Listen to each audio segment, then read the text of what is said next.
Estamos ya de regreso, bienvenidos nuevamente, muy bienvenidos a los que se están incorporando a esta transmisión del 14º Encuentro Latinoamericano de Empresas Socialmente Responsables. Vamos a continuar con nuestro programa y, como mencionábamos hace un rato, tenemos la presentación de un estudio y una publicación interesantísima de Oxfam México. Y para ello quiero presentar a su directora ejecutiva, que nos acompaña el día de hoy, Alexandra Haas. Bienvenida, Alexandra, gracias por acompañarnos y por compartir este informe tan interesante y que seguramente será iluminador para todos. Y también nos encontramos con la presencia de Roberto Vélez Grajales, director ejecutivo del Centro de Investigación Espinosa Iglesias, que nos va a hacer algunos comentarios respecto precisamente del informe y a compartirnos su visión sobre este tema. Así que muchísimas gracias a ambos por acompañarnos y pues los dejamos, el escenario suyo. Muchas gracias por acompañarnos.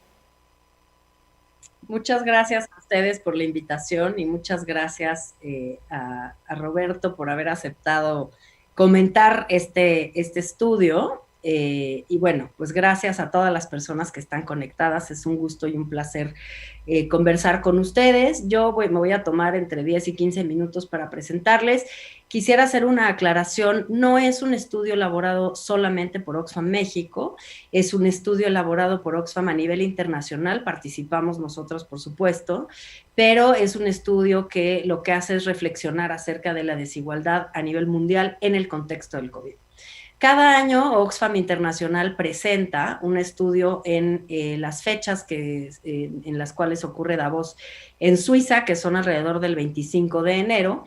Este año se hizo una reunión virtual por la pandemia y en ese contexto la directora ejecutiva de Oxfam Internacional, Gabriela Bucher, presentó este informe que tiene pues unos datos muy impactantes acerca de lo que ha provocado y lo que puede provocar la pandemia en términos de las desigualdades en el mundo. Entonces, no sé si quieren que yo comparta la presentación o la van a subir. Perfecto, muchas gracias. La siguiente, por favor. Quise empezar con esta lámina acerca de que está contenida en este estudio, el virus de la desigualdad. Discúlpenme un momento porque necesito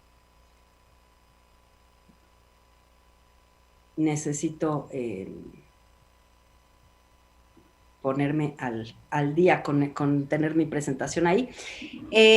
Básicamente lo que se hizo fue hacer una serie de investigaciones para lograr concentrar los resultados en este informe llamado, insisto, el virus de la desigualdad.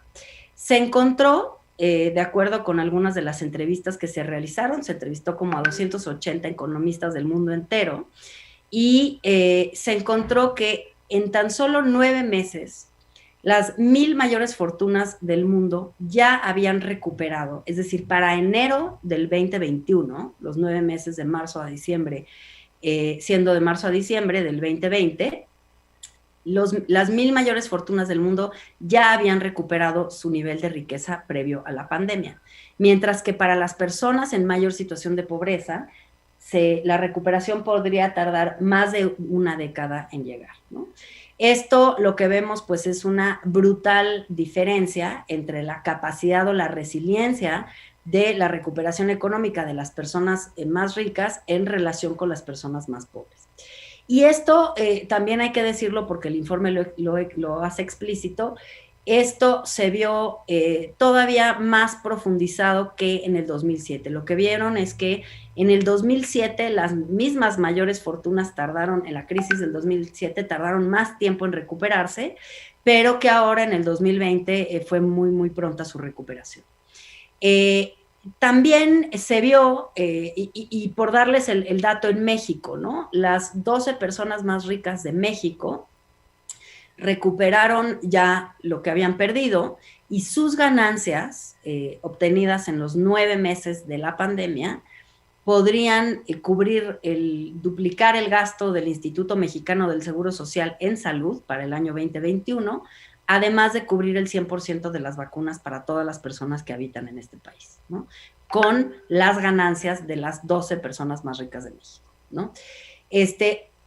Otras maneras de verlo en términos de las desigualdades, esto de que el incremento de la fortuna de los 10,000 millonarios más ricos del mundo desde el inicio de la crisis bastaría para evitar que nadie cayera en pobreza. Hay datos específicos sobre quiénes y cómo podrían hacerse este tipo de redistribución. Pero también una de las cosas que revela el propio estudio es que no nada más qué pasa con los 1,000 millonarios o las personas más ricas o las más grandes fortunas, sino también qué pasa con personas de poblaciones específicas, ¿no?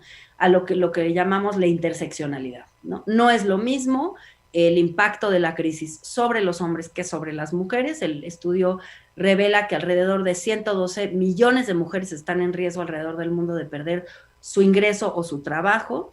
Y en el caso, por ejemplo, de Estados Unidos, pues que hay una tasa de letalidad mayor hacia las poblaciones afroamericanas y las personas latinas que sobre la población blanca. Esto, por ejemplo, en México también está documentado. La tasa de letalidad en hospitales públicos es alrededor del 24%, creo que así era en noviembre, y en hospitales privados es del 4%, ¿no? O sea que dependiendo de dónde te atiendes, cómo te va en términos de tener el virus. La siguiente, por favor. Esta lámina la quise incorporar porque me parece que parte de la riqueza que tiene este estudio es revelar cómo no se hace redistribución de la riqueza y cómo esto es algo que históricamente nos ha llevado a la situación prepandemia, que ya de por sí era una situación de grandes fracturas sociales y gran desigualdad, y que la pandemia, digamos, viene a profundizar en esas desigualdades. Esta lámina refleja o revela la recaudación fiscal y cómo, sobre todo, está concentrada la recaudación a nivel mundial en los impuestos a los salarios. Digamos que los sistemas fiscales castigan o por decirlo así, le cobran a los salarios a las personas empleadas y le otorgan todo tipo de extensiones y permisos al capital, ¿no? Y esto, pues que es un problema estructural, lo acaba de decir Janet Yellen hace unas semanas en Estados Unidos, y de manera creciente se dice en distintos ámbitos y en distintos países. El sistema fiscal ha generado estas grandes desigualdades, limitando insisto, el cobro de impuestos sobre las empresas y particularmente sobre el capital y las inversiones, y poniéndolo de manera más explícita en los hombros, la carga fiscal en los hombros de las y los trabajadores.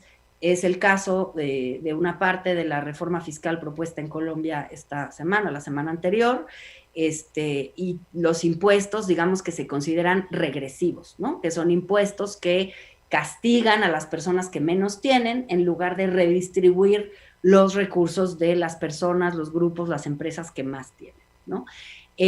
Creo que esta reflexión fiscal es una reflexión particularmente importante. Al final de la presentación voy a hablar brevemente acerca de qué se puede hacer para salir de la situación de profunda desigualdad en la que estamos. Creo que un tema del que no vamos a poder escapar, pues es justamente la discusión acerca del arreglo fiscal que tenemos. La siguiente, por favor. No sé qué tanto se ve, me parece que quizás se ve un poco pequeño, pero les decía al principio que en esta investigación se hicieron 230 entrevistas a economistas de todo el mundo, y los economistas señalaron que la pandemia va a tener un impacto muy fuerte sobre la desigualdad. El 87% de los economistas entrevistados prevé que la desigualdad de ingresos va a aumentar mucho o va a aumentar cuando menos algo en sus países a consecuencia de las pandemias. El 78% que la desigualdad de la riqueza va a aumentar también en su país, o sea, es decir, que los pobres serán más pobres y los ricos serán más ricos. Igual que les dije que los 12 mexicanos más ricos tienen una ganancia que puede cubrir el presupuesto de salud del Instituto Mexicano del Seguro Social para el 2021, y las todas las vacunas. Igual les digo que el Coneval, el instituto, la instancia mexicana que mide la política social en México, ha dicho que habrá entre 8 y 10 personas, millones de personas nuevas en pobreza en México después de la pandemia por la pérdida de empleos y por un montón de cosas, sin hablar de, por ejemplo, la deserción escolar y otros impactos de largo plazo en la vida de las personas, ¿no? El 56% de las personas entrevistadas consideraron que es probable o muy probable que la desigualdad de género aumente o se profundice. Otra vez, como les decía, una de las cosas que revela el informe es que la pandemia no le pega igual a todo mundo y que particularmente las mujeres, por distintas razones que ahorita vamos a analizar brevemente, están afectadas por las consecuencias de la pandemia, y el 66% considera que la desigualdad racista va a aumentar también en sus países, ¿no? Digamos, en México también está documentado, por ejemplo, la distancia de las personas indígenas que viven en zonas rurales, digamos, están a tal distancia de los centros de salud que es prácticamente imposible o muy difícil que se atiendan, por ejemplo, si tienen COVID y necesidad de una respiración artificial, va a ser muy difícil que se atiendan en un hospital simplemente por la distancia, pero también por el tipo de infraestructura, ¿no? Y el 67% de estos economistas considera que sus gobiernos no han adoptado ningún plan para mitigar el probable incremento de la desigualdad que provoca la pandemia. Creo que es el caso de muchos países que tenemos la sensación de que se pudo haber hecho mucho más para contener esta profundización de las desigualdades. La siguiente, por favor. Ya se me está acabando el tiempo. Si quieren dejamos esto para después, de todas maneras se queda aquí la presentación. Para cerrar, quisiera simplemente enumerar muy velozmente. La siguiente, por favor. La siguiente. ¿Cuáles son algunas de las problemáticas centrales que me parece de interés de ustedes y de por qué estamos donde estamos, ¿no? La primera problemática en relación con la pandemia, bueno, por supuesto, antes que nada están las fallas profundas de los sistemas de salud, ¿no? Los sistemas de salud que no son universales, que no son sensibles a las diferencias, que efectivamente que hacen diferencias respecto de las personas, que no están bien distribuidos y que no estaban preparados para atender una pandemia de estas magnitudes, ¿no? En México, de manera específica, hay un sistema de salud fragmentado que de por sí ya generaba grandes desigualdades y que tenía que haber visto reformas sustantivas desde hace mucho, que no las ha visto todavía, y me parece que ya es momento de reflexionar acerca de la posibilidad de construir un sistema de salud, insisto, universal, que le permita a todas las personas acceder al derecho a la salud en igualdad de circunstancias y no asociar el tema de la salud a la formalidad en el empleo, que es el caso de México, ¿no? Pero digamos, después del tema de la salud, que ha sido el foco de esta pandemia, otro de los grandes focos de los cuales se habla de manera creciente, aunque antes no se hablaba lo suficiente, es el tema de los cuidados, ¿no? Los cuidados en nuestros países descansan sobre todo sobre las mujeres.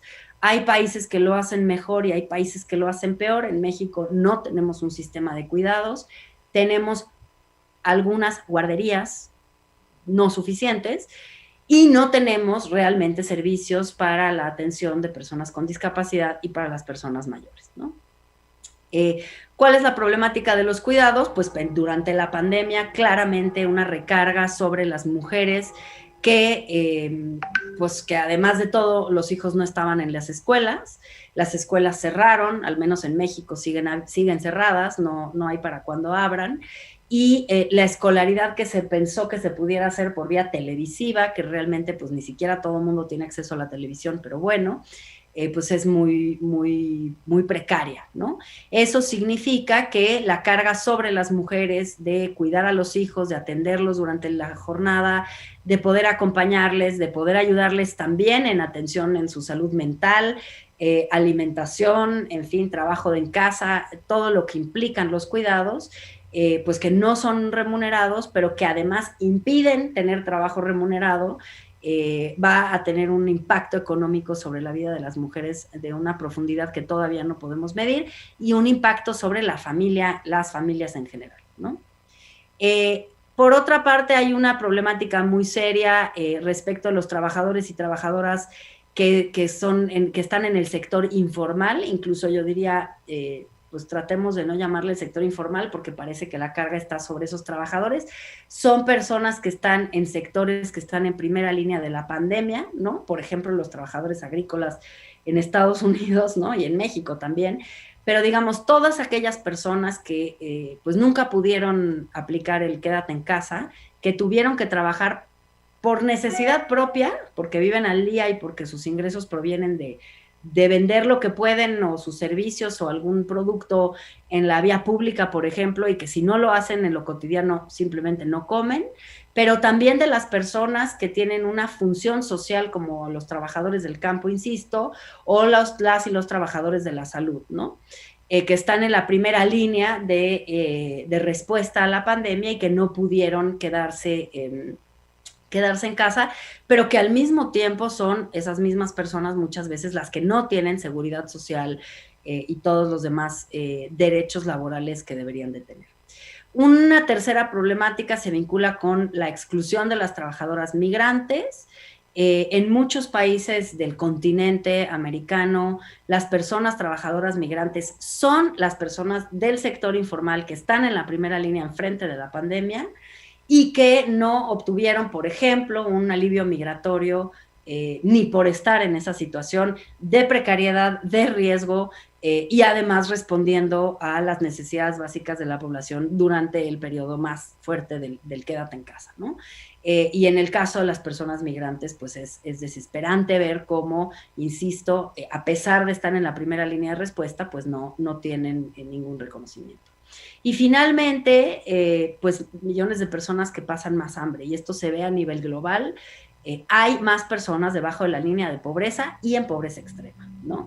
Y eso habrá que medirlo en nuestros países conforme a datos que van a ir saliendo en julio, agosto y demás, pero pues sí vamos a ver una brecha profunda que va a tardar muchos años en recuperarse. Como les decía, hay medidas que se pueden tomar en los próximos años, pero de cualquier manera tardaremos mucho en llegar a los niveles en los que estábamos, que de por sí eran niveles de profunda desigualdad previo a la pandemia. La última, por favor. ¿Qué es lo que busca Oxfam y qué es lo que pide o argumenta esta organización que es Oxfam? Y quizá termino también contándoles un poco quiénes somos y por qué estamos hablando de estos temas. Creo que lo debí de haber hecho al principio. En primer lugar, que se haga una inversión real en cambiar el paradigma de desarrollo que tenemos a nivel mundial, ¿no? Lo que vemos es un sistema que hace que la mayoría de las personas queden fuera o en los márgenes del acceso a los derechos. Vemos un sistema que de manera sistemática tiene problemas con el empleo, con los medios de vida, con el acceso a la educación y con la forma en la que la educación llega, etcétera, etcétera. Ya los enuncié algunos de ellos al principio o hace un momento. Y sí pensamos que los gobiernos y los actores económicos, no nada más los gobiernos, pueden tener un compromiso de no nada más volver a lo que teníamos antes, sino también a construir un nuevo paradigma en donde podamos dar espacio a estas reflexiones profundas de cambio social, ¿no? ¿Qué necesitamos hacer? ¿Qué políticas necesitamos implementar? Como les decía, las políticas enunciadas por la CEPAL de servicios universales sensibles a las diferencias son un camino muy bueno para empezar a cortar las brechas de desigualdad. Las reformas fiscales, por más dolorosas, difíciles y complicadas e impopulares que puedan ser, se tienen que discutir. No hay otra manera de que podamos hacer redistribución de la riqueza y que por lo tanto podamos salir de estas condiciones profundas de desigualdad, ¿no? La segunda, economías más humanas, ¿no? Que cuiden más a las personas. Otra vez, creo que una de las cosas más reveladoras de la pandemia es esta ausencia del reconocimiento de los cuidados como una contribución económica. En el caso de México se ha calculado por la cuenta satélite de Hacienda que el trabajo del hogar no remunerado representa 20 puntos porcentuales del PIB y sin embargo es un trabajo, insisto, no remunerado, no reconocido. Necesitamos otra vez que las condiciones económicas no sean condiciones que estén castigando el trabajo y marginando a las personas que están en situaciones de informalidad, responsabilizándolas como si fueran ellas las responsables de estar en esas condiciones de marginalidad, cuando hay causas de racismo, de clasismo y muchas otras que tienen que ver con la informalidad, además de, digamos, cómo está organizada el sistema económico. Pero creo que también otras consideraciones económicas que son pertinentes en una discusión muy actual, por ejemplo, el tema de las patentes, ¿no? De las vacunas.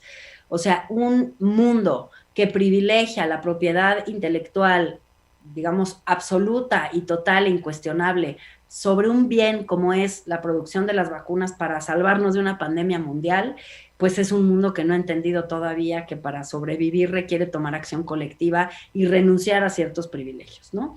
No decimos que la renuncia del derecho a la patente de la vacuna sea para siempre, pueden ser temporales, pero sí tienen que ser, pues tiene que tomarse esa medida y se tiene que tomar también una serie de medidas como el acceso a los insumos para hacer las vacunas y otras cosas que se tienen que hacer para lograr que realmente la vacuna se haga universal. Si ustedes conocen los datos, sabrán muy bien que actualmente en los países desarrollados hay un gran porcentaje de personas vacunadas y en los países que están en zonas, por ejemplo, como África o Asia, pues hay muy poca gente todavía vacunada y con unas crisis y unos picos de contagio muy preocupantes.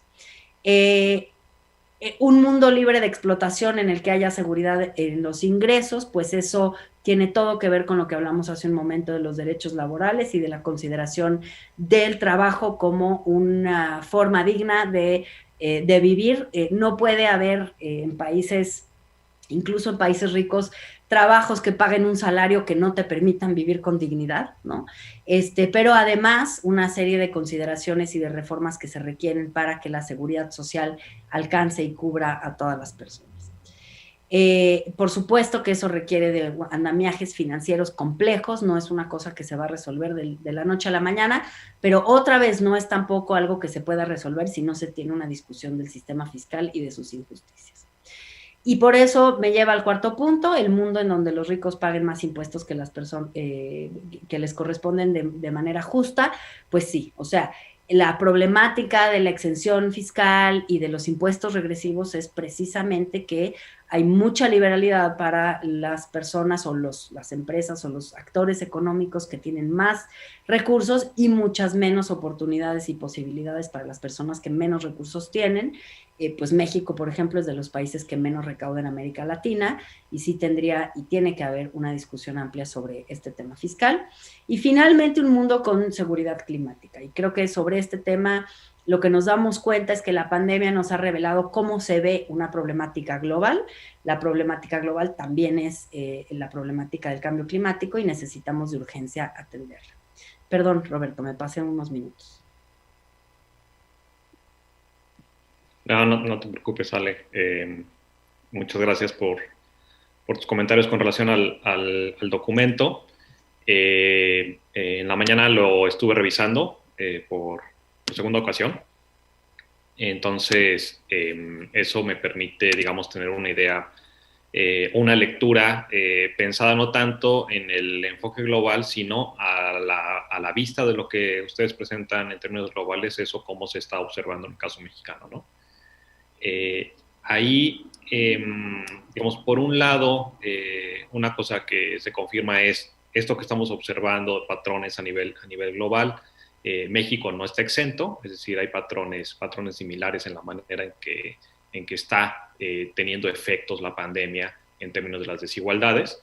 Y luego la elección de dimensiones sobre las cuales aborda la problemática el informe, digamos, son transversales, ¿no? Es decir, todas estas desigualdades que estructuralmente ya observábamos antes de la pandemia y cómo en cada una de ellas, por ejemplo, el caso de género o la manera en que establecen este enfoque, el enfoque racial de las desigualdades, o la problemática de dualidad en el mercado laboral, que está hasta cierto punto relacionado con el tema de teletrabajo, ¿no? Y cómo esto impactó durante el cierre, o ha impactado durante el cierre, y luego instrumentos de política como ausencia o presencia de protección social, ¿no? Entonces, todo ese tipo de variedad de dimensiones donde sabemos que había problemas estructurales, resulta confirmatorio al momento del choque de la pandemia que efectivamente ahí la magnitud del choque resulta diferenciado, la intensidad del choque resulta diferenciado y de manera consistente en el sentido que uno no quisiera, ¿no?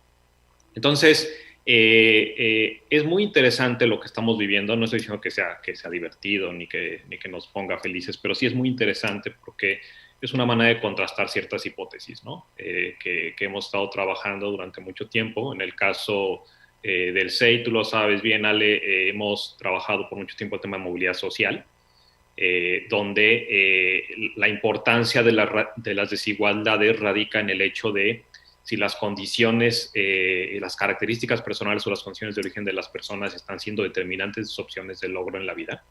Y entonces cuando vemos el informe de Oxfam y vemos todas estas dimensiones que se toman en cuenta, te das cuenta que no únicamente son problemas que se van sumando, es decir, no son adiciones al problema, sino que además entre ellas interactúan de tal manera que se potencian entre ellas, ¿no? Y entonces los efectos acaban siendo mucho mayores.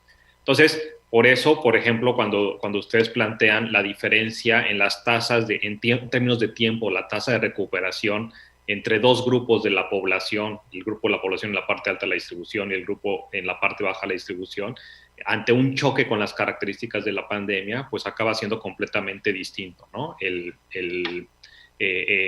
tiempo esperado para la recuperación. Y estamos hablando de un tiempo esperado de recuperación que es más de 10 a 1 veces el tiempo, ¿no? Estamos hablando de 9 meses en el caso de la población en la parte alta de la escalera social, que le tomó recuperar su posición original al inicio del cierre, versus para la población más pobre este posible escenario de hasta 10 años, de una década para recuperarse, ¿no? Y entonces ahí es cuando empezamos a pensar en el caso mexicano, ¿no? Y en el caso mexicano, ¿qué es lo que está pasando? Entonces, por un lado, si pensamos únicamente en el mercado laboral y hablamos de la Encuesta Nacional de Ocupación y Empleo, tienes un patrón similar. Es decir, tú tienes a la población de altos ingresos laborales prácticamente ya recuperada en términos de la posición de ingreso laboral per cápita. Esto lo presentamos hace poco con un documento de Luis Ángel Monroy Gómez Franco. Y luego en el otro extremo tú ves que aunque hay una recuperación en la parte baja del ingreso laboral, en el extremo opuesto, es decir, en la parte más baja, el número de personas que se están ubicando en esa posición original ahora resulta mayor que la que teníamos antes de la pandemia, ¿no? ¿Y de dónde vino esa gente? Pues esa gente llegó, esos trabajadores llegaron de la parte media de la escalera social, ¿no?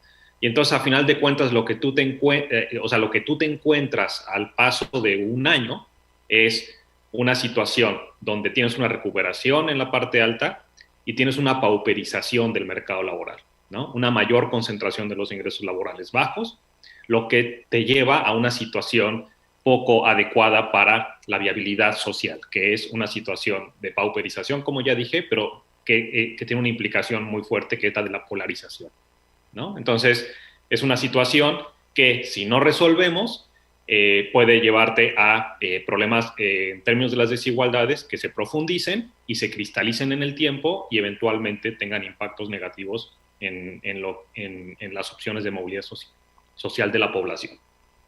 Si pensamos, por ejemplo, en el caso particular de las mujeres, y yo digo particular, ¿no? Y es la mitad de la población.